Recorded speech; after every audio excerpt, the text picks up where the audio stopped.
Hello everyone, welcome to HK physics classes. तो बेटा आज हम लोग डिस्कस करने वाले हैं। मेन टॉपिक तो हमारा इलेक्ट्रोमोटिव फोर्स है, लेकिन इसमें हम कुछ और टॉपिक्स भी कवर करने वाले हैं। और वो टॉपिक्स क्या क्या हैं आपके? Terminal potential difference, electromotive force, internal resistance, ये टॉपिक्स भी हम डिस्कस करने वाले हैं और इनका रिलेशन भी हम लोग डिस्कस करेंगे। और एंड में हम इनके कुछ ग्राफ के ऊपर भी डिस्कशन करेंगे कि भैया ग्राफ कैसे आप प्लॉट कर सकते हैं। एग्जाम में, बोर्ड एग्जाम में जो ग्राफ पूछा जाता है कैसे उनको सॉल्व करना है। तो let start the lecture. Okay, तो जो पोटेंशियल डिफरेंस होता है बेटा, वो आपका it is of two kinds. अभी तक तो आपने एक ही पढ़ा है, लेकिन ये it is of two kinds. पहला आता है बेटा terminal potential difference, and second आता है आपका इलेक्ट्रोमोटिव फोर्स, जिसे हम शॉर्ट में EMF करके पढ़ते हैं। और हमारा मेन टॉपिक यही है, EMF ही है। और टर्मिनल पोटेंशियल डिफरेंस बेटा आपका ये कोई नया पोटेंशियल डिफरेंस नहीं है, ये वही पोटेंशियल डिफरेंस है जिसे आप जनरली पढ़ते हैं, जिसे आप सिंपल लैंग्वेज में पढ़ते हैं, potential difference. And it is denoted by V and this EMF is denoted by curl E। थोड़ा सा स्टाइल में लिख लेना इसको। वैसे अगर ये नहीं बनता तो सिंपल आप ये भी लिख सकते हैं, कोई प्रॉब्लम नहीं है उससे। But through out the topics आपको फिर एक ही सिंबल लगना पड़ेगा। ओके, तो मैंने यहाँ पे डेफिनेशंस पहले ही नोट डाउन कर लिए हैं ताकि टाइम वेस्ट ना हो। तो टर्मिनल पोटेंशियल डिफरेंस क्या होता है बेटा आपका, वो देखिए। टर्मिनल पोटेंशियल डिफरेंस, मैं ये इंक इरेज कर देता हूँ क्योंकि मुझे यहाँ पे स्पेस चाहिए। तो ओके, तो टर्मिनल पोटेंशियल डिफरेंस क्या है बेटा? मान लीजिए we have a circuit, let we have a circuit. ये सर्किट मैं ड्रॉ किए देता हूँ। ये आपका एक्सटर्नल रजिस्टर लगा दिया, यहाँ पर एक सेल हमने लगा दिया है विद की, और ये हमने इसको कनेक्ट कर दिया। ये आपकी की है, ये सेल का प्लस और ये माइनस हो गया। ये एक्सटर्नल रजिस्टर है, इसका वैल्यू है कैपिटल आर। ओके, तो क्या बोला गया है कि the potential drop across the terminals of a cell, the potential drop across the terminals of a cell, cell आपका ये वाला है, when a current is being drawn from it is called terminal potential difference. Actual में होता क्या है कि अगर मैं ये की को ऑन कर दूं, जैसे मैंने यहाँ डॉट लगा दिया, ये डॉट का मतलब क्लोज की हो गया, तो अब ये सर्किट में करंट आई फ्लो करना स्टार्ट हो जाएगा, करंट ड्रॉ होना स्टार्ट हो गया। अब जैसे ही करंट ड्रॉ होना स्टार्ट हो गया, तो ये जो आपका सेल है ये वाला, इसके टर्मिनल्स के बीच का जो पोटेंशियल ड्रॉप रहेगा उसे हम टर्मिनल पोटेंशियल डिफरेंस कहते हैं, जिसे हम ओम्स लॉ के according V is equal to IR भी पढ़ते हैं, राइट। ये कब है? जब सर्किट क्लोज रहेगा तब की बात है, और जब सर्किट में करंट होना चाहिए, दैट टाइम जो सेल के टर्मिनल्स के बीच का वोल्टेज डिफरेंस होता है उसे हम लोग क्या कहते हैं? टर्मिनल पोटेंशियल डिफरेंस, या फिर आप सिंपल लैंग्वेज में सिर्फ पोटेंशियल डिफरेंस भी उसे पढ़ सकते हैं। Okay, move to the electromotive force, जिसे हम शॉर्ट फॉर्म में EMF कहते हैं। अगर मैं टर्मिनल पोटेंशियल डिफरेंस के स्टेटमेंट की तरह इसको समझाने की कोशिश करूं, तो बेटा फिर आपको क्या करना है कि भाई सर्किट में करंट फ्लो नहीं कराना, और सर्किट में जब करंट फ्लो नहीं कराएंगे तो क्या करना पड़ेगा? इस की को ऑन रखना पड़ेगा। फिर ऑन का मतलब सर्किट आपने ब्रेक कर दिया, ये मैंने यहाँ से ये डॉट हटा दिया, तो ये अभी ओपन सर्किट हो गया। अब करंट फ्लो नहीं करेगा, ये करंट फ्लो नहीं रहा अभी इसमें, राइट। अब जब करंट फ्लो नहीं रहा, तो इस टाइम पर जो ये सेल रहेगा, इस सेल के टर्मिनल्स के बीच का जो वोल्टेज डिफरेंस है उसे हम क्या कहेंगे? EMF कहेंगे। क्या कहेंगे? EMF। अगर मैं इसे टर्मिनल पोटेंशियल डिफरेंस की लैंग्वेज में ही कहूँ तो। लेकिन इसकी प्रोसेस को समझने के लिए इसका एक और डेफिनेशन है जो इसकी प्रोसेस को कंप्लीटली डिस्क्राइब करता है। वो डेफिनेशन क्या है कि it is defined as the work done by the cell, work done by the cell, ये जो सेल बना रखा है, या फिर सोर्स ऑफ EMF। हमारे लिए सोर्स ऑफ EMF इस टाइम पे ये सेल ही है, ये वाला, राइट। पर unit charge in moving charges from lower potential to higher potential. अच्छा, लोअर, मैं इसका एक डायग्राम आगे बना देता हूँ, देखिए। ये आगे इलेक्ट्रोमोटिव फोर्स तो यहीं डिस्कस कर लेते हैं। मान लीजिए यहाँ पे एक एक्सटर्नल रजिस्टर बना दिया, ये एक्सटर्नल रजिस्टर बना दिया यहाँ पर। और यहाँ पर ये सेल हो गया। यहाँ पे मैं थोड़ा स्पेस देके बना रहा हूँ इन्हें। ये आपका की ऑफ हो गया मान लीजिए, या फिर हम इसे सिंपल नॉर्मली समझ लेते हैं। इरेज ऑलिंग ऑन स्लाइड, ओके सिंपली समझा देता हूँ, चलो सेल के पॉइंट ऑफ व्यू से ही समझा देता हूँ। ये सेल ले लिया सिंपल हमने, क्योंकि हमें करंट तो चाहिए नहीं, तो मैं सिर्फ सेल से समझा देता हूँ। तो मान लीजिए हमारे पास ये एक ए पॉइंट हो गया, ये हमारे पास बी पॉइंट हो गया। ये बड़ा वाला डंडा प्लस का होता है आपका, छोटा वाला डंडा किसका होता है, माइनस का होता है। और इनके बीच का जो सेपरेशन है ना बेटा, ये सेपरेशन हमारा डी है।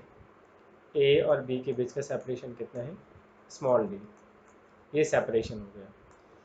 तो डेफिनेशन देखिए, मैं पीछे पेज पे वापस लेके जाता हूँ आपको। It is the work done by the cell या फिर सोर्स ऑफ ईएमएफ, एक ही बात है, पर unit charge in moving charges from lower potential to the higher potential. Lower potential आपका माइनस का, हायर पोटेंशियल आपका प्लस का। आपका चार्ज कहाँ से कहाँ जा रहा है, लोअर पोटेंशियल से higher potential, lower potential to higher potential. ठीक है, लोअर पोटेंशियल कौन सा है, पॉइंट बी। तो पॉइंट बी से आप पॉइंट ए की तरफ जा रहे हैं।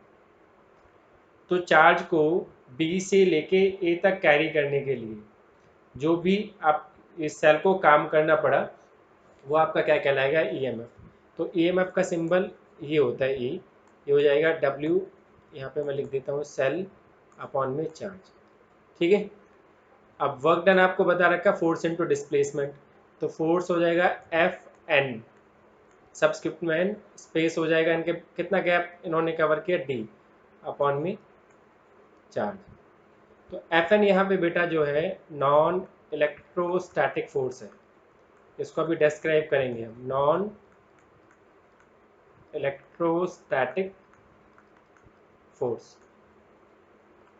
अगर टर्मिनल के लिए मैं ये चीज़ लिखता तो V is equal to W by Q, और उसका वर्क अगर आप ओपन करते तो वो आता F इलेक्ट्रोस्टैटिक, स्पेस सेम है D। तो एफ ई यहाँ पे क्या है बेटा आपका, एफ ई यहाँ पे आपका इलेक्ट्रोस्टैटिक फोर्स है। Okay, let's do it, electrostatic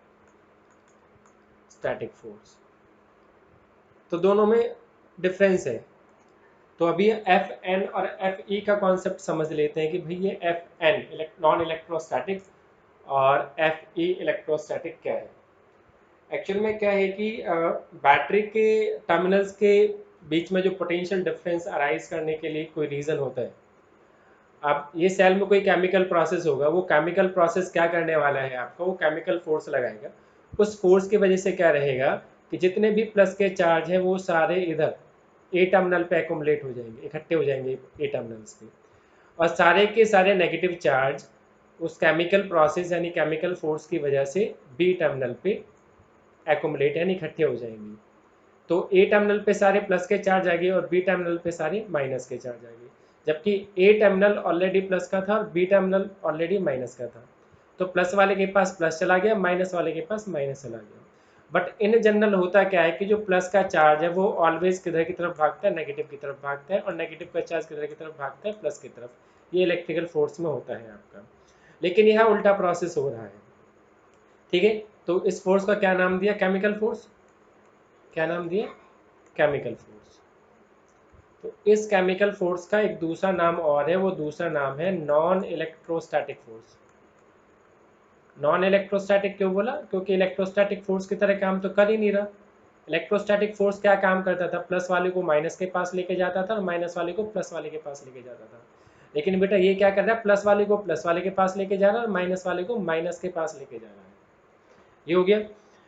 तो अब इस प्रोसेस में हुआ क्या, इस प्रोसेस में आपके पास ये हो गया कि ए के पास काफ़ी सारे प्लस के चार्ज एकोमुलेट एंड इकट्ठे हो गए और बी के पास काफ़ी सारे नेगेटिव चार्ज एकोमुलेट हो गए।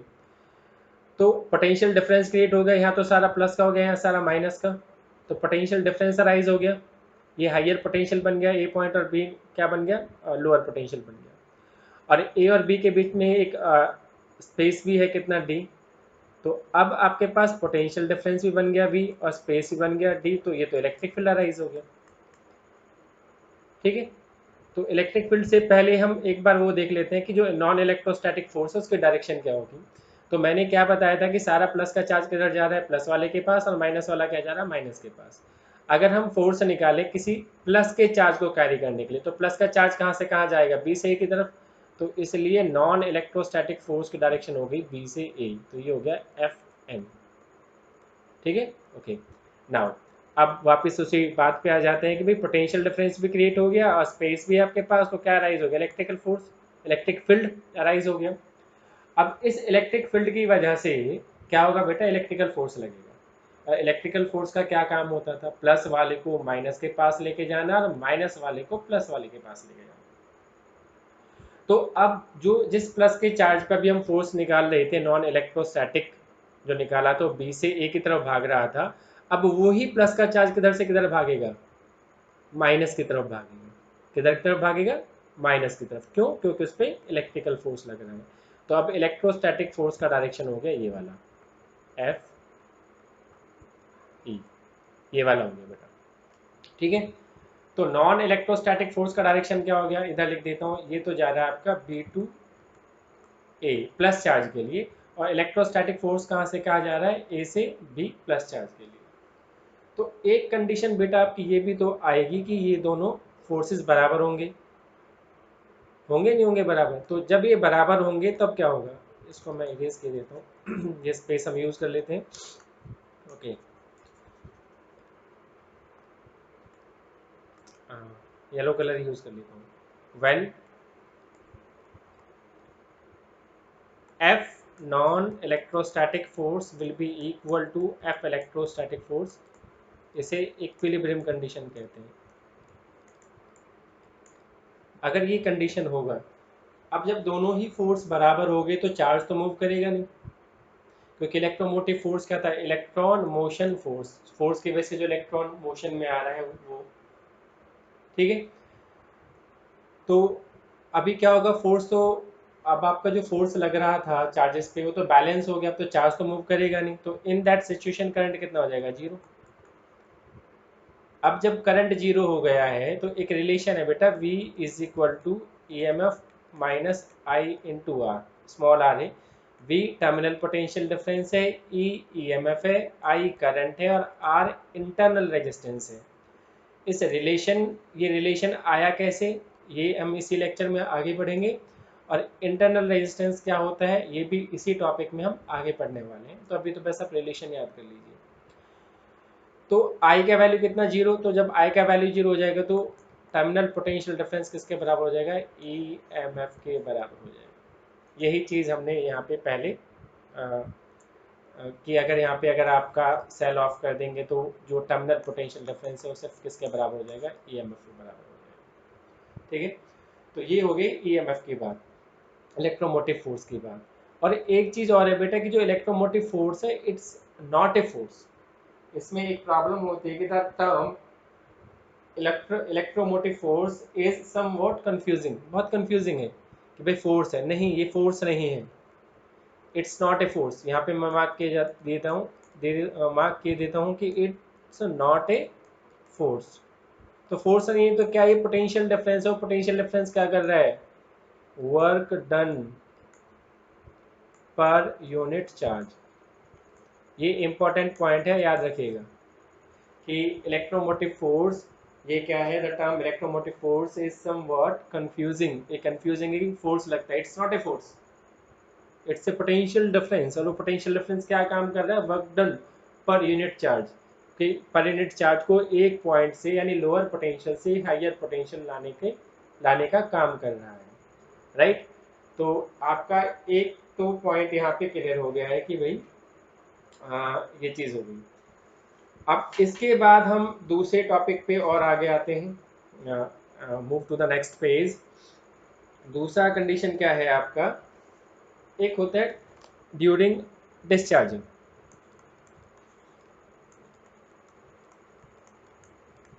ड्यूरिंग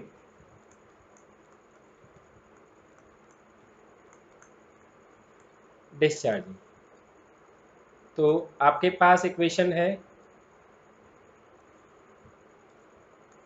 इक्वेशन क्या है, V is equal to E minus I R, ये डिस्चार्जिंग के लिए ये इक्वेशन। तो मैं इसमें एक डायग्राम ड्रॉ किए देता हूँ। ये एक्सटर्नल रजिस्टर हो गया, ओके। यहाँ पर ये सेल के बीच में थोड़ा ज़्यादा स्पेस दे देता हूँ, और ये आपकी की हो गई, ठीक है। ये एक्सटर्नल रजिस्टर हो गया, और ये सेल का प्लस हो गया, सेल का माइनस हो गया, ये की हो गई आपकी। तो अगर करंट डिस्चार्ज में, तो करंट की को ऑन कर दो, डिस्चार्ज में करंट निकलता है, तो आई करंट आपका ये निकल गया। ये कितना करंट है? आई। तो मैं यहाँ पे 2 कलर यूज़ कर लेता हूँ। तो आपका एफ एन का डायरेक्शन क्या था? नॉन इलेक्ट्रोस्टैटिक फोर्स का ये था, पीछे आप देख सकते हैं, बी से ए था, और इसके लिए हम कलर ग्रीन यूज़ कर लेते हैं। और इलेक्ट्रोस्टैटिक फोर्स का डायरेक्शन इधर की तरफ था, ए से बी की तरफ था, ठीक है। तो अगर आप यहाँ पर देखें, तो आप क्या देख पा रहे हैं कि जो करंट आई है, I and non electrostatic force are in same direction. हम सेम डायरेक्शन में रहेंगे तो आई करंट जो है एफ एन को सपोर्ट करेगा। In that situation F N जो रहेगा, एक मिनट, इस डायग्राम में एफ एन आपका क्या हो जाएगा? ग्रेटर हो जाएगा, क्योंकि आई उसको सपोर्ट कर गया है। किससे ग्रेटर हो गया? इलेक्ट्रोस्टैटिक फोर्स से, सॉरी, ठीक है।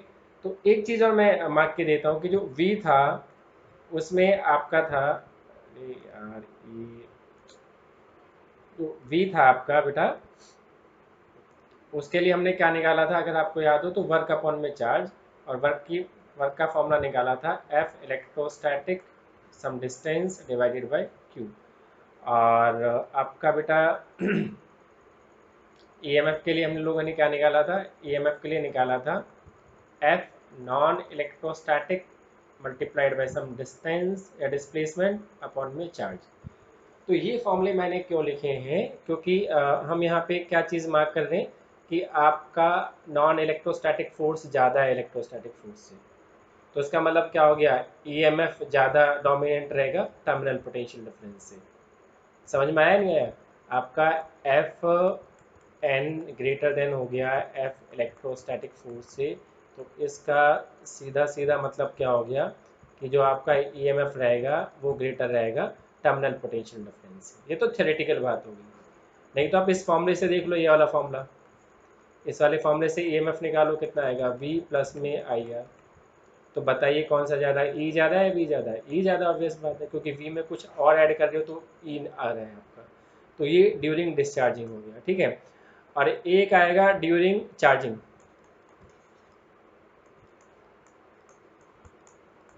During charging. ड्यूरिंग चार्जिंग में क्या रहेगा बेटा? ड्यूरिंग चार्जिंग में बस आपका करंट का डायरेक्शन आपको रिवर्स करना पड़ेगा, क्योंकि आप चार्ज कर रहे हो डिवाइस को। तो ये आपका एक्सटर्नल रजिस्टर हो गया,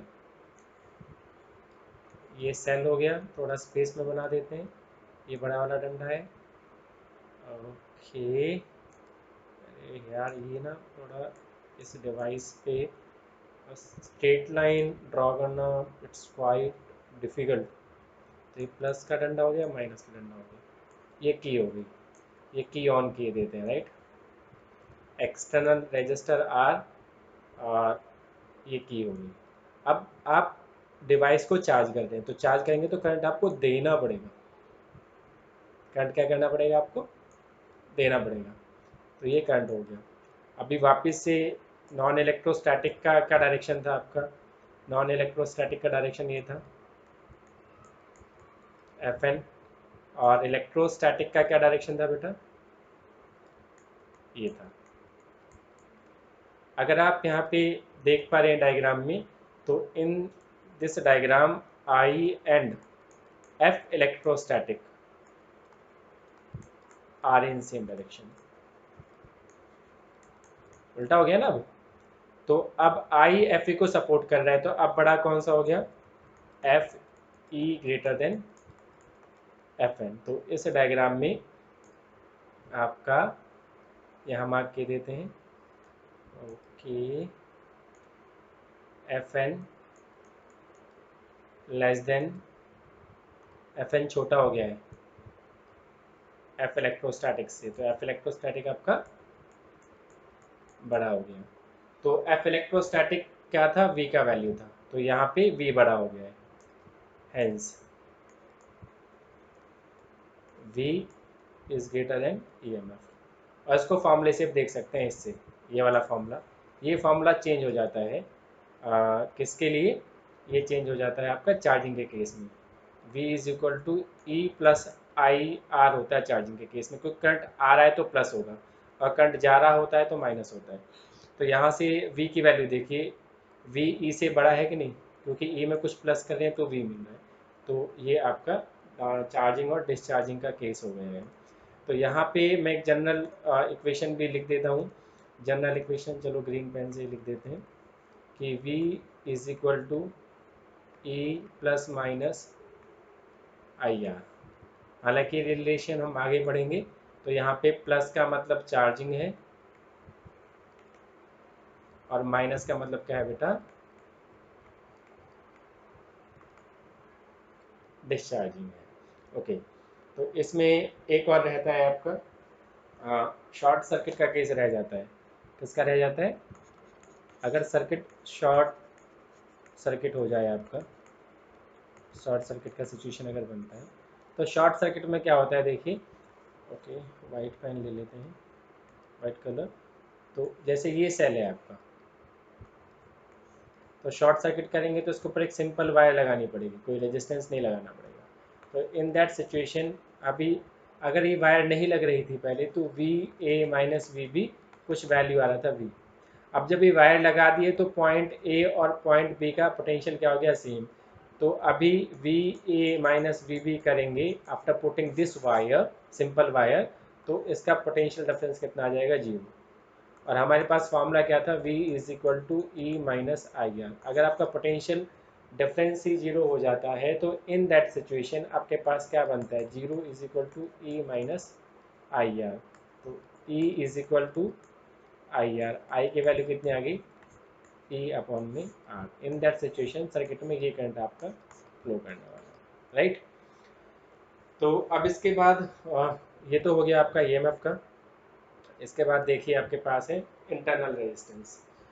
तो इंटरनल रेजिस्टेंस क्या होता है बेटा आपका, कि इंटरनल रेजिस्टेंस है आपका, it is the resistance offered by the electrodes and electrolyte of a cell. Cell दो चीज़ों से मिलकर बनता है, देखो दो इलेक्ट्रोड्स होंगे और इलेक्ट्रोलाइट यानी सॉल्यूशन होगा। जैसे ये अच्छा ये कलर नज़र नहीं आ रहा है इसमें, तो इसको इरेज कर देता हूँ। तो यहाँ पे मैं ब्लैक यूज़ कर लेता हूँ, यहाँ ब्लैक काम करेगा। तो जैसे एक इलेक्ट्रोड ये वाला हो गया और एक इलेक्ट्रोड ये वाला हो गया, दो इलेक्ट्रोड हो गए, और ये जो ब्लू कलर का है ये आपका इलेक्ट्रोलाइट सॉल्यूशन हो गया। तो इनकी जो इलेक्ट्रोड और इलेक्ट्रोलाइट की वजह से जो रेजिस्टेंस ऑफर होता है उसे क्या कहा जाता है, इंटरनल रेजिस्टेंस कहा जाता है। तो इसमें एक नोट भी डाला हुआ है कि it is the internal resistance of a cell which causes a difference between EMF and internal and terminal potential difference. कि ये इंटरनल रेजिस्टेंस ही है जिसकी वजह से आप V और E में यानी terminal potential difference and EMF में डिफरेंशिएट कर पाते हैं, क्योंकि V इज इक्वल टू कितना होता है, E माइनस आई आर। अगर मैं R को जीरो कर दूं तो V is equal to E आएगा, राइट। तो समझ में आया। तो आपका जो बेसिक कॉज है इन दोनों के बीच में डिफरेंस का, वो क्या है, internal resistance of a cell है, ये है आपका इंटरनल रेजिस्टेंस ऑफ सेल। इसका सिंबल क्या होता है, इसका सिंबल हम बेटा दो तरीके से बना सकते हैं। या तो आप सेल के साथ ऐसे बना लीजिए सेल, और उसके साथ ये छोटा सा बना दिया, और इसको आपको इस तरीके से एक बॉक्स में डालना पड़ेगा। तो हम समझ जाएंगे कि ये सेल का वोल्टेज है और ये इसका खुद का इंटरनल रेजिस्टेंस है। या फिर इसका सिंबल एक और होता है कि आपने सेल बना दिया ये, उसके जस्ट नीचे विदाउट एनी कनेक्शन आपने सिंपल ये विदाउट एनी कनेक्शन, ये तो EMF हो गया या V हो गया, तो ये R हो गया, राइट। तो इस तरीके से ये इसके दो सिंबल हैं। इसके बाद देखिए जो क्वेश्चन आता है कि भाई किन किन फैक्टर्स पे आपका इंटरनल रेजिस्टेंस डिपेंड करता है। तो पहला क्या लिखा हुआ है, nature of electrodes and electrolyte. ये ऑब्वियस सी बात है कि भाई जिंक का है, कॉपर का है, किसका रॉड है, लेड का है, PbO2 है, Pb है, क्या है, उसके ऊपर डिपेंड करेगा इलेक्ट्रोड। इलेक्ट्रोलाइट के ऊपर भी डिपेंड करेगा सॉल्यूशन कैसा है, तो ये डेंस है कैसा है उससे पता लगेगा, तो उससे रेजिस्टेंस का चेंज हो जाता है। गैप बिटवीन द इलेक्ट्रोड्स, भाई ये जो गैप है ये वाला, ये अगर ज़्यादा होगा तो ज़्यादा आयन को ट्रेवल करना पड़ेगा तो ज़्यादा रेजिस्टेंस आएगा, कम होगा तो कम आएगा। उसके बाद है area of cross section of electrodes, भाई ये जो ये वाला है, सॉरी ये जो थिकनेस है ये कम है या ज़्यादा है, तो उसी के अकॉर्डिंग आपका रेजिस्टेंस बनेगा। उसके बाद क्या आता है, fraction of electrodes inside electrolyte, कि भाई ये कितना डिप करा रखा है, अभी तो ये सिर्फ ये मतलब ये लगा लीजिए 90% आपका डिप करा रखा है, आधा डिप करा रखा है, कम डिप, ज़्यादा डिप करा रखा है, कम डिप करा रखा है, उसके अकॉर्डिंगली इसका इधर से आयंस लिबरेट होंगे या डिलिबरेट होंगे। उसके बाद टेम्परेचर, रूम टेम्परेचर पे भी फर्क पड़ता है सॉल्यूशन के, मतलब सॉल्यूशन या फिर इलेक्ट्रोड्स के ऊपर। और कॉन्सेंट्रेशन ऑफ इलेक्ट्रोलाइट, कि इलेक्ट्रोलाइट का कॉन्सेंट्रेशन कितना कर रखा है आपने। तो ये कुछ फैक्टर्स हैं जिनके ऊपर आपका इंटरनल रेजिस्टेंस डिपेंड करता है, और ये बोर्ड में पूछा भी जाता है कि फैक्टर्स बताओ, तो दो तीन फैक्टर्स आप या तीन चार फैक्टर्स आप याद कर सकते हैं। ठीक है। अब हाँ, ओके, मेन टॉपिक है ये आ गया है कि relation between internal resistance, EMF and terminal potential difference. तो कुछ चीज़ें मैंने ऑलरेडी लिखी हैं, तो यहाँ एक डायग्राम बना के रखा हुआ है, देखिए ये वाला डायग्राम। यहाँ पे आपको एक एक्सटर्नल रेजिस्टेंस नजर आ रहा है आर, और यहाँ पे देखिए ये बॉक्स में ले रखा है ना, तो इसका मतलब ये स्मॉल आर है, ये इस सेल का इंटरनल रेजिस्टेंस है, ठीक है। और ए और बी दो पॉइंट दे रखे हैं। तो ईएमएफ जो है यहाँ पे, ईएमएफ क्या है, work done by the cell in carrying unit charge along the close circuit. इस क्लोज सर्किट में एक यूनिट चार्ज हमें लेके जाना है, तो सेल उस पर कितना काम करेगा। तो सेल इस पर दो तरीके से काम करेगा। कैसे दो तरीके से काम करेगा, देखिए, work done in unit charge from A to B, A से बी, यानी ऐसे लेके जाएगा और ऐसे, ये यहाँ से यहाँ तक, अगेंस्ट एक्सटर्नल रजिस्टर, ये हो गया, ठीक है, ये वाला एक्सटर्नल रजिस्टर, ये वाला। और दूसरा क्या है, plus work done in unit charge from B to A. अब बी टू ए कैसे जाएगा, बी टू ए जाएगा ऐसे, अगेंस्ट इंटरनल रेजिस्टेंस। तो दो रेजिस्टेंस के अकॉर्ड मतलब अगेंस्ट इसको जाना है। तो फाइनली आपका एक्सटर्नल रजिस्टर के लिए मैं वी लिख रहा हूँ सिंपल वोल्टेज और पोटेंशियल डिफरेंस, और इंटरनल के लिए मैं वी प्राइम यानी वी डैश लिख देता हूँ, ठीक है। तो करंट कितना जा रहा है यहाँ पे, ओके, मुझे ये इंक वापस से इरेज करना पड़ेगा पहले पूरा। जो चीज़ें हैं वो मैं लिख देता हूँ, जैसे यहाँ पे ई था, यहाँ पे ई था, E is equal to V plus में वी प्राइम, ठीक है।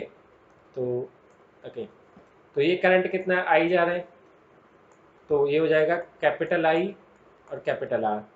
और ये इंटरनल रेजिस्टेंस के लिए कितना हो जाएगा, कैपिटल आई स्मॉल आर, यही हो जाएगा। Okay, hold on, let me drink some water. Okay, fine. तो यहाँ पे आप बेटा आई कॉमन ले लेंगे, राइट। तो आर प्लस स्मॉल आर, तो यहाँ से आप करंट निकाल लीजिए कि करंट कितना बन रहा है सर्किट में। तो ई एम एफ अपॉन में आर प्लस आर, तो ये करंट आ गया आपका सर्किट में जो फ्लो हो रहा है। तो अब हमें क्या करना है, अब हमें टर्मिनल पोटेंशियल डिफरेंस निकालना है सेल का।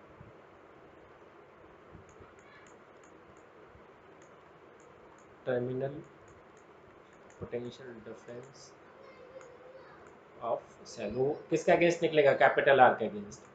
तो V is equal to capital I R, और I का वैल्यू कितना है बेटा, E R प्लस आर। तो ये आपका रिलेशन आ गया। तो इसमें आप क्या कर सकते हैं, जो नीचे वाला टर्म है ये वाला, इसको आप इधर ले जाइए, तो ये बन जाएगा V capital R plus small r is equal to E R, ये हो गया। इसको मल्टीप्लाई कर दीजिए, V capital R plus V small r E capital R. अब क्या करना है, आपको इस इक्वेशन को डिवाइड करना है कैपिटल आर से, on dividing by on dividing by capital R. तो वी कैपिटल आर अपॉन में capital R plus V small r upon में capital R is equal to E capital R upon में capital R. तो capital R से capital R cancel हो गया, capital R से capital R, तो V, और यहाँ पे क्या रह गया, ये बन गया आई आपका V upon R Ohm's law के अकॉर्डिंग। यहाँ से देखिए, यहाँ से अगर आप देखें तो आई की वैल्यू कितनी आ रही है, वी अपॉन आर, तो I small r is equal to E, तो v इज इक्वल टू कितना आ गया, e माइनस आई आर। तो ये रिलेशन जो मैं बोल रहा था स्टार्टिंग में कि ये वाला रिलेशन हम लोग डिस्कस करेंगे। और यहाँ पे आप देखिए करंट डिस्चार्ज हो रहा है, तो ये डिस्चार्जिंग का केस है। किसका केस है ये, डिस्चार्जिंग का बेटा। ओके, अगर हमें, चलो मैं इसमें जनरल इक्वेशन वही वापस लिख देता हूँ, जनरल इक्वेशन, ये डिस्चार्जिंग का केस था।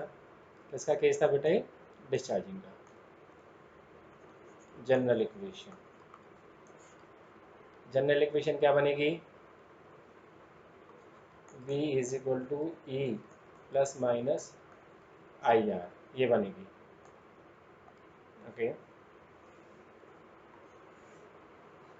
प्लस बोले तो चार्जिंग और माइनस बोले तो बेटा डिस्चार्जिंग। ओके ओके, अभी हम इंटरनल रेजिस्टेंस का फॉर्मूला निकाल लेते हैं। इंटरनल रेजिस्टेंस का अभी हमने फॉर्मूला पढ़ा, v is equal to E minus I R. ठीक है, तो आपका आई आर कितना हो जाएगा, देखो यहाँ से ई माइनस वी, आर कितना हो जाएगा, ई माइनस वी अपॉन में आई। ये आई बेटा कैपिटल यूज़ किया था, मेरे को स्मॉल आई लिखने की हैबिट है, तो अगर मैं यहाँ पे स्मॉल लिख दिया तो बेटा इसको करेक्ट कर लेना, कैपिटल आई, कैपिटल आई और ये कैपिटल आई, यहाँ पे कैपिटल आई है। ठीक है, ओके, और आई का value v is equal to I R था, तो आई का वैल्यू कितना आएगा, v अपॉन आर, पुट करिए यहाँ पर आर, ई माइनस वी आ जाएगा v अपॉन आर, और आर पलट के ऊपर चला जाएगा, E minus V upon we, और आर मल्टीप्लाई में आ जाएगा। तो डिवाइड करिए, डिवाइड करेंगे तो कितना आएगा, E upon V minus V upon V multiply में आर, तो ये कितना हो जाएगा, E upon V, V minus V upon V क्या होगा, ये, तो ये स्मॉल आर। ठीक है, तो ये इंटरनल रेजिस्टेंस का फॉर्मूला आ गया। और ये फॉर्मूला जो है बेटा, ये फॉर्मूला पोटेंशियोमीटर में हम उनकी प्रॉपर्टीज़ हैं, एप्लीकेशन, सॉरी एप्लीकेशन में सीधा सीधा यूज़ होगा, जहाँ पे हम दो सेल के ईएमएफ्स को कंपेयर करेंगे या फिर इंटरनल रेजिस्टेंस निकालेंगे पोटेंशियोमीटर का। इंटरनल रेजिस्टेंस में सीधा सीधा हम डायरेक्ट यूज़ करने वाले हैं इसको। ठीक है, ओके, तो अब बेटा कुछ ग्राफ डिस्कस कर लेते हैं। ग्राफ हम यहाँ पे 3 डिस्कस कर रहे हैं और बहुत ही इंपॉर्टेंट ग्राफ है और एग्ज़ाम्स में काफ़ी बार पूछा गया है, बोर्ड एग्ज़ाम में। तो पहला है आपका graph EMF versus capital R. ठीक है, तो बेटा ईएमएफ जो है, आर यहाँ पे एक्सटर्नल रेजिस्टेंस है और ईएमएफ है। ईएमएफ आपको पता है कि एक्सटर्नल रेजिस्टेंस पर डिपेंड ही नहीं करता है कि बाहर कितना रेजिस्टेंस लगा रखा है, उससे कोई फ़र्क ही नहीं पड़ता है। तो इसलिए इसका आंसर क्या आएगा, स्ट्रेट ग्राफ आएगा, कि सेम रहना है, स्ट्रेट आ गया। कैसा आ गया, स्ट्रेट। दूसरा है आपका, दूसरा है V वर्सेस R। हाँ, ये डिपेंड करता है भाई, तो इसका फॉर्मूला हम लिख देते हैं पहले, और फॉर्मूले से ही पता लगेगा। V इज इक्वल टू होता है आई आर, और I की वैल्यू हमने कितनी निकाली थी, E अपॉन में capital R plus small r, ये निकाली थी ना। ये ठीक है, तो यहाँ पे R को अगर आप नीचे लेके आएंगे तो फाइनली E, R को नीचे ले आएंगे, R upon R plus R upon R, तो आपके पास फॉर्मूला बन जाएगा E 1 plus R upon R. तो इस फॉर्मूले से अगर आप फाइंड आउट करेंगे तो मैं कुछ सिचुएशंस रख देता हूँ, जैसे व्हेन अगर आर का वैल्यू 0 पुट करेंगे देन वी आपका आएगा 0। अगर आपने आर का वैल्यू, आप इस प्रॉब्लम मतलब सॉल्यूशन खुद कर सकते हैं, मैं सिर्फ रिजल्ट्स लिख देता हूँ। E/2 आएगा और आर की वैल्यू अगर हम लोग इन्फिनिटी पुट करने वाले हैं तो वी की वैल्यू जो है आपकी EMF आ जाएगी। तो इसके लिए जो ग्राफ प्लॉट होने वाला है, फिर ग्राफ का शेप आपका कुछ इस तरीके से आएगा। ये कैपिटल आर हो गया, यहाँ पे EMF हो गया। जब आर का वैल्यू 0 था तो ये इसको मैं ये हो गया। और जब आर का वैल्यू कितना था, स्मॉल आर था, मान लीजिए वो यहाँ पे आ गया, ये R is equal to R है, तो आपका EMF मान लीजिए E है, यहाँ पे ये E है, तो आधा कितना हो गया, ये E/2, तो ये यहाँ जाके मिलेगा, ये E हो गया, ठीक है। और जब आर का वैल्यू इन्फिनिटी इन्फिनिटी तो एक तरफ जाएगा तो वी का वैल्यू कितना हो जाएगा, ये कुछ ऐसा ग्राफ आने वाला है, ठीक है। एक थर्ड ग्राफ जो कि मोस्ट इम्पॉर्टेंट ग्राफ है, ये ग्राफ आपका मोस्ट इम्पॉर्टेंट है, इस पर न्यूमेरिकल्स भी काफ़ी पूछे जाते हैं। और ये ग्राफ है आपका V वर्सेस I। इस पर न्यूमेरिकल्स भी हैं, न्यूमेरिकल्स हम आज डिस्कस नहीं करेंगे, लेकिन मैं इसका प्लॉट आपको अच्छे से समझा देता हूँ। और जिस पैटर्न से ग्राफ है, ऐसे पैटर्न से 12th फिजिक्स में काफ़ी ग्राफ्स प्लॉट होने वाले हैं, तो आप ये वाला टॉपिक सही से देखेंगे। ये वाला graph V is equal to कितना होता है, E माइनस आई आर। तो उसको आप एक तरीके से और लिख सकते हैं कि V minus are I plus में E। अगर इस रिलेशन से देखें V डायरेक्टली टू I है, लेकिन इसके प्लस माइनस में कुछ आ रहा है, तो हम इसे कंपेयर कर देंगे, compare it with equation of straight line y is equal to mx plus C. y की जगह पे क्या है, V, तो यहाँ पे y एक्सिस पे ले लिया हमने V, और x एक्सिस पे क्या है, I। देखिए x एक्सिस पे हमने ले लिया I। m होता है बेटा स्लोप, और अगर ऊपर वाली इक्वेशन से कंपेयर करें तो m की जगह यहाँ पे माइनस है खाली, तो -1 हो गया, प्लस की जगह प्लस, और सी होता है बेटा इंटरसेप्ट, और इंटरसेप्ट की जगह आपका क्या है, प्लस का ई, ये माइनस का 1 है भाई। इंटरसेप्ट हमेशा वाई एक्सिस पे कट मारता है। और स्लोप कितना हो गया, नेगेटिव हो गया, और स्लोप को हम tan थीटा भी लिख देते हैं, और tan में नेगेटिव वैल्यू 90 से ज़्यादा होने पे आती है, ठीक है। तो इंटरसेप्ट आपका वाई एक्सिस पे कटेगा, प्लस का है तो यहाँ कटेगा, अगर नेगेटिव का होता तो नीचे वाले एक्सिस पे कटता, ये हो गया। तो अब इसमें बेटा दो पॉसिबिलिटी हैं, स्ट्रेट लाइन तो बनेगा ही ग्राफ, या तो ग्राफ बनेगा ऐसे या ग्राफ बनेगा ऐसे। तो ये हमें बताएगा स्लोप, स्लोप कैसा नेगेटिव है, और स्लोप tan थीटा भी होता है, थीटा का वैल्यू क्या होना चाहिए, ग्रेटर देन 90। तो एंगल हमेशा एंटी क्लॉक ली जाता है, एक तो एंगल बन गया ये और एक एंगल बन गया ये। अब इसमें से देखो 90 से ज़्यादा कौन सा है, ऑब्वियस ही बात है ये वाला एंगल 90 से ज़्यादा है, तो इसलिए राइट साइड वाला ग्राफ आएगा आपका, ओके। तो बेटा ये आंसर आ गया आपका, m आपका -1, ठीक है, और आपका इंटरसेप्ट कितना, प्लस का ही, तो ये जो वैल्यू है ना, ये आपकी E आया समझ में। आई होप आप लोगों को ये वीडियो पसंद आई होगी, और मैंने ट्राई किया है कि मेथड थोड़ा सही से लगे, तो please like, share, subscribe the channel, and don't forget to press the bell icon. Bell icon इसलिए दबाएं, जैसे ही कोई न्यू लेक्चर अपलोड होगा वैसे ही आपको नोटिफिकेशन आ जाए।